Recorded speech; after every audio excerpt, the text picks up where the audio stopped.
اگر هم خونت کوچیکه، هم میخوای خیلی بروز باشه یا شاداب باشه، هیچ وقت اشتباه نکنی تو فرش و مبلت بری رنگای شاد بگیری. نه، فرش و مبلتو حتما رنگای خنثی بگیر. چرا؟ چون بعد از این میتونی با مثلا یه ترکیب رنگی توی کوسن و کنار پردت کلا رنگ و انرژی خونت رو تغییر بدی.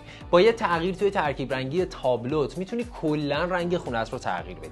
ولی اگر مبل و فرشت رو بیای مثلا رنگای نمیدونم خیلی خاص بگیری، دیگه اون رنگ ها غالب میشن توی خونت و تو دیگه با تغییرات خیلی کوچیک نمیتونی تغییری توی خونت انجام بدی. چون مطمئنم میدونی وقتی خونت کوچیکه، وسیله هایی که وزن بصری سنگینی دارن مثل مبل، مثل فرش، مثل دیوارا، بهتره که رنگ روشن و خنثی داشته باشن. حالا که اینا رنگشون خنثیه، دیگه تو میتونی با خیلی از چیزهای دیگه، با رنگای دیگه ترکیبشون بکنی.